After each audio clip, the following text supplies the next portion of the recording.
What's up, YouTube?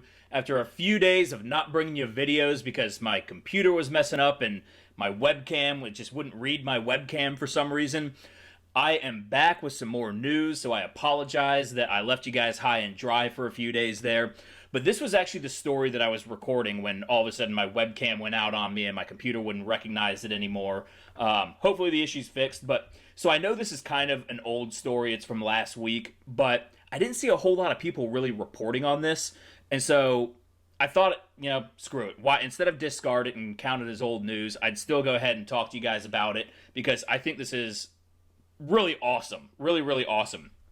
So, Trump has released his Supreme Court list, and he's added 20 more names, including 3 GOP senators. Yes, I think this is, this is why we love Trump. There's an old guard way of doing everything, and Trump just looks at it and says, why do it that way? I got another way. And, this is why we love Trump. He shakes things up. He changes the game. He does things differently. So, President Trump on Wednesday announced a list of 20 more people he would consider nominating to the Supreme Court, including 3 sitting Republican senators. Speaking to the diplomatic reception room of the White House, the president read off a list of names that included Daniel Cameron, the Kentucky Attorney General who recently spoke at the Republican convention. Now, I was not familiar with Daniel Cameron before his speech at the RNC, and so I don't have a whole lot of background on him, but I was very impressed with what I've seen, so I should probably get on it and do some more research on him. But the others were Senators Ted Cruz of Texas, Tom Cotton of Arkansas, and Josh Hawley of Missouri, who I think would all be excellent choices, especially Cruz and Hawley.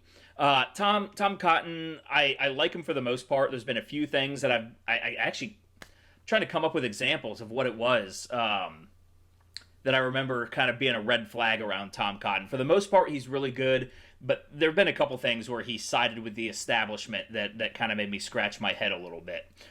So, these are the other names. I'm not going to be familiar with any of these people. They're all from, Solicitor Generals, Court of Appeals, Assistant Attorney Generals, all that kind of stuff.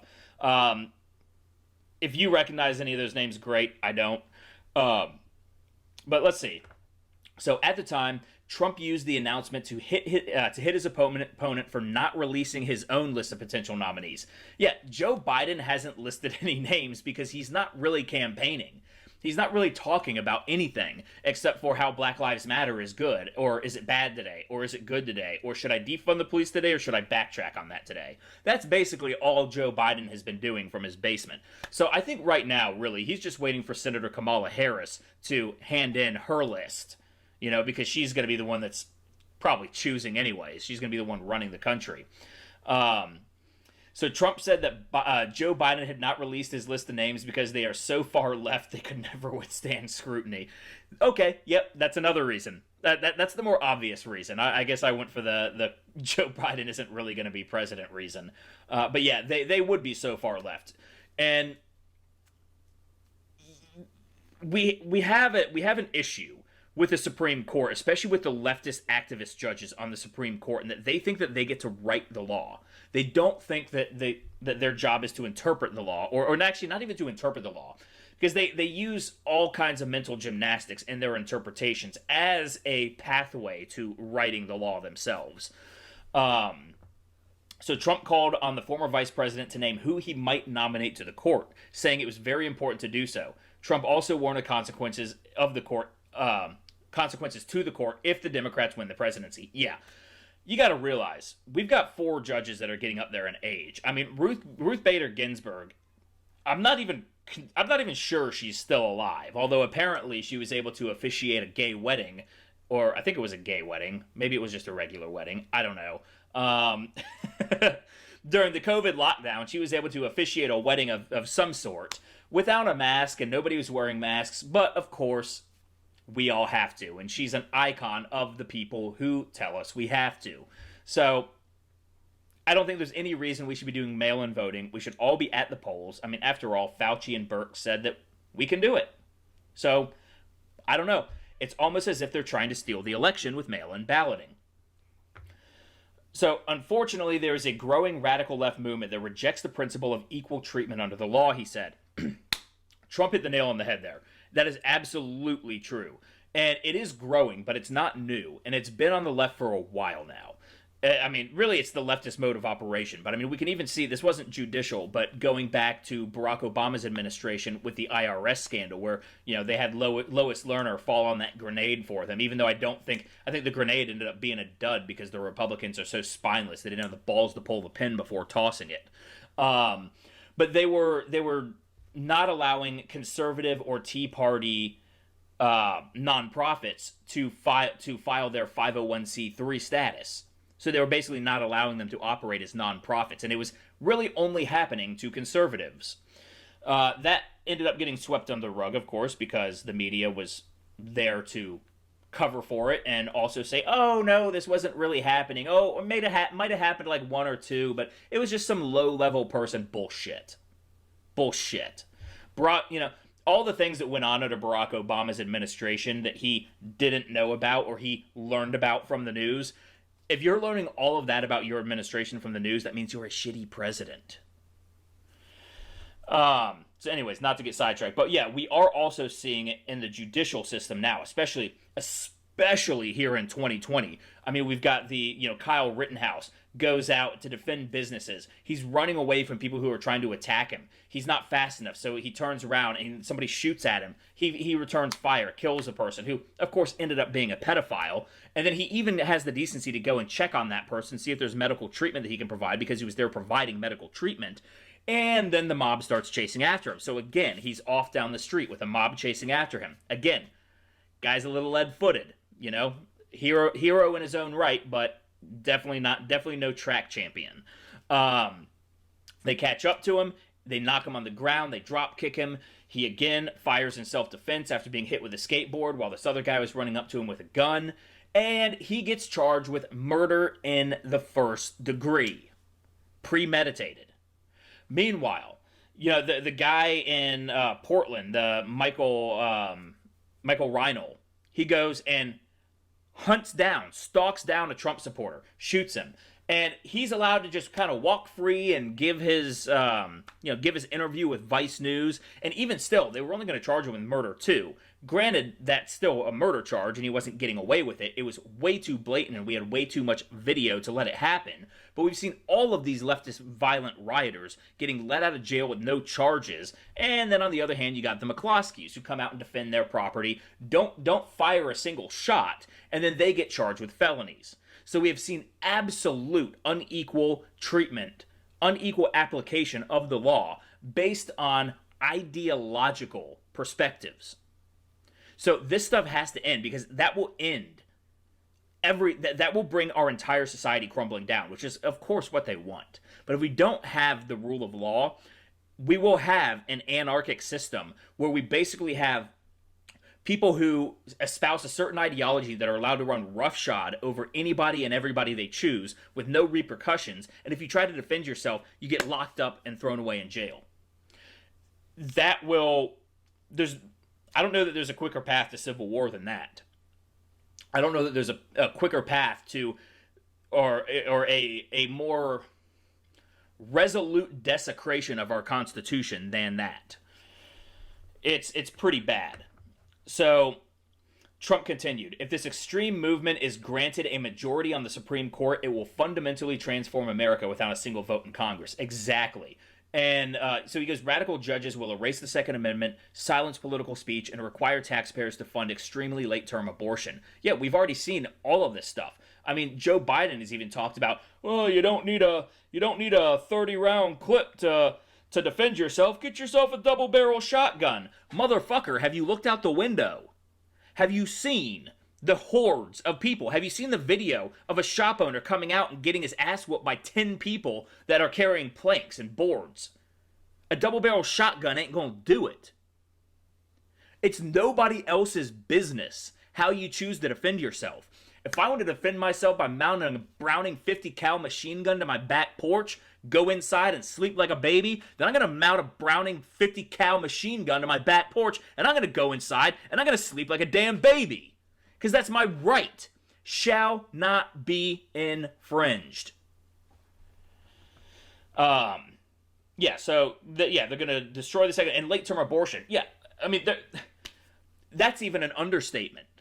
Looking at you, Ralph Northam, talking about infanticide. Oh, if the baby survives, us aborting him as he's coming out the canal. Well, we'll make sure he's comfortable, and then we'll talk to the mother and say, hey, do you mind if we sell him off for parts? He didn't say that. I'm adding there, but you know that's what they're doing. I mean, we've already had Planned Parenthood get investigated and caught selling parts. That's why they want these late-term abortions.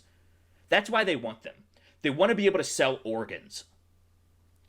The Democrats are looking more and more like the Chinese Communist Party every damn day. And how many times do I have to say this? China is the model. They are showing that to us. They are telegraphing it to us. If we don't pick that up, we don't pick up on that, that is on us. And I've been sitting here saying it over and over and over again. And I've had people tell me that I'm crazy, saying that everything is, that all of this stuff is about Marxism and communism and all this stuff. And they can't. It's right there in front of us. It's right there in front of us. They think I'm crazy, but we see all of the parallels. And, it's really even, if China is the model, it's not even straight communism. It's almost like proto-fascism, where it's like a blend. I don't know if that's the right term or not. Maybe I'm wrong. But it's almost like a blending of fascism and communism. It's a communist economic model with fascistic enforcement practices.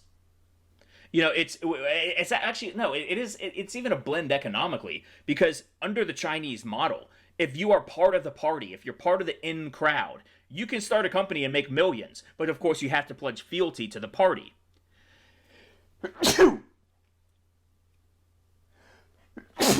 Sorry, I was fighting that sneeze off for a while and I couldn't fight it off anymore. My bad. So yeah, it's the communist model really is like a blend of fascism and communism put together, and that's what they're going to do to America. That is what they're going to do. It will give unelected bureaucrats the power to destroy millions of American jobs. The whole reason that they hate Trump is because he is battling the deep state of unelected bureaucrats that view themselves as a permanent government, that view themselves as not being beholden to the will of the people as they transfer administrative powers from one election to the next. They say, oh, well, we've been working on this for 6-7 years under this administration. Now you want us to stop? Yeah, we want you to stop because the citizen, we the people, decided to move in another direction. But these bureaucrats, these unelected bureaucrats, are not beholden to us. And that's why you've heard Trump call the State Department the Deep State Department. Because they're the worst at it. They've been selling us off for parts to foreign interests. So, all right. He continues. It will be unelected. Okay, they will remove the words "under God" from the Pledge of Allegiance. We already saw that in the Democratic National Convention. Of course, all the fact checkers try to say, no, they didn't really do that. Yeah, well, we got video. They will unilaterally declare the death penalty unconstitutional, even for the most depraved mass murderers. I'm not against the death penalty. I'm not a big flag waver for the death penalty either. I'm fairly neutral on it. Unfortunately, Josh Hawley, one of the people that I would really actually think would make a great Supreme Court justice, had to tweet out, "I appreciate the president's confidence in listing me as a potential Supreme Court nominee, but as I told the president, Missourians elected me to fight for them in the Senate, and I have no interest in the high court. I look forward to confirming constitutional conservatives." That's a little disappointing, especially given how young Josh Hawley is. You'd have to think if he got appointed now, he'd be there until, I was going to say until my hair goes white, but too late. No, he'd be there till I'm old and grizzled, I'm sure. As grizzled as I already am. So, yeah, so unfortunately, Josh Hawley is not in. Cruz also said that it would be an immense honor to be considered for the role. Cruz said, "It's humbling and an immense honor to be considered for the Supreme Court. The High Court plays a unique role in defending our Constitution, and there's no greater responsibility in public service than to support and defend the Constitution of the United States. Thank you, Ted Cruz." I have loved seeing the rebirth of Ted Cruz under the Trump administration. I've always liked Ted Cruz. Actually, there was a while when he was kind of new to the Senate that there was something that I couldn't put my finger on that was a little irksome about him, but I was dead ass wrong. Ted Cruz is awesome, and if he was a follow up to Trump in the presidency, I would not complain one bit. I think Ted Cruz is probably my second choice back then. Actually, I liked Rand Paul a lot too. So Rand Paul, Ted Cruz, those are a couple of the younger, more inspired Republicans. Because I'm just as sick of these do nothing establishment Republicans as anybody else. It was kind of cool. There was a little bit of a rebirth of Lindsey Graham, but Lindsey Graham, I just don't trust the guy. Lindsey Grahamnesty. And same with Mitch McConnell. I used to hate Mitch McConnell. Looks like a turtle, sounds like Foghorn Leghorn. But even he had his moments where he kind of had a rebirth under Trump. But I think that they've been in power too long. They've been in the Senate too long. They've been part of the establishment for too long to really have that same sort of rebirth that you see under the younger guys like Rand Paul and Ted Cruz, where they're really bringing that new, invigorated energy into the Republican Party. And so, speaking of Mitch McConnell, ready to... So they go on to talk a bit about, I don't know, some stuff. Who all was... played a role in Trump figuring out the new names. And so one of them was Judicial Crisis Network President Carrie Severino, who told Fox News earlier this summer that she expects Trump's Supreme Court list to be a major factor in the upcoming election, and it should be. She apparently, and I didn't realize this, 21% of voters said that the Supreme Court was their number one issue. That's more than 1/5 of the voters, so it was hugely significant. And, it's easy to overlook the Supreme Court and their significance, but when you see the way that they have been creating law from the bench, as opposed to doing what they're really supposed to do in determining whether a law is constitutional or not, we've come to realize that they've almost become the runaway branch of government that isn't really beholden to any checks and balances. And so something has to be done to figure out how we would do that. But they talk here about the age. Yeah, so Ginsburg is 87, Breyer is 82, Thomas is 72, Alito is 70. Thomas and Alito probably have another good, 10 years on the court unless they step down and said replace us with a younger constitutionalist. But Ginsburg and Breyer, who are both on the left of the Supreme Court, they could both very well be up and out over the next 4 years. Ginsburg especially, Breyer likely. So, to see, God, if you were to put, Ted Cruz and, I don't know, Amy Coney Barrett, or that's a retread name from last time, but, there's been talks that she was kind of next in line. Whether that holds up or not, I don't know. Would be great, though, just to see constitutionalists put up there. Of course, this was what I found funny. So, Carrie Severino also tweeted that President Trump continues to keep his promise to prioritize the appointment of judges while Joe Biden continues to duck the issue and hide his list. He hides himself. It's not just his list. He's hiding everything about himself. But the Democrats decried Trump's inclusion of a number of conservative heavyweights on the list. And this is what I thought was so funny. So this is from Brian Fallon, who's a Democrat. Usually with these short lists, the names are obscure, and while you can intuit their view on guns, abortion, and the ACA, it's subtext rather than text. By including the likes of Cruz and Hawley on the list, Trump is putting it in neon lights what another Trump justice will mean. The funny thing is that he thinks he's criticizing Trump by saying this. This is how the establishment thinks. They don't realize how done we are with the establishment ways that we look at that and say, yes, we want them to tell us exactly what they're doing. We don't want it to be this subtext that we have to read through and that we're on the outside looking in and never able to see the inner machinations of Washington. Trump is showing us the inner machinations of Washington. He's exposing them and revealing them, and they hate him for it. And he's sitting here, he hates the fact that we're going to know exactly what we're getting. Because for years, the establishment has had a game of political bait and switch. And this is both sides of the aisle. Democrats and Republicans. So to see Trump coming out and saying, yep, we're going to give you guys the most staunch constitutionalists we can find. All right, buddy, sign me up. Thanks for letting me know. So the three senators are constitutional. So this was Jay Sekulow. So the team Trump team defended the three senators. Counsel to the president Jay Sekulow said there is precedent for this. The three senators are constitutionalists. Several of them have clerked for the former Chief Justice.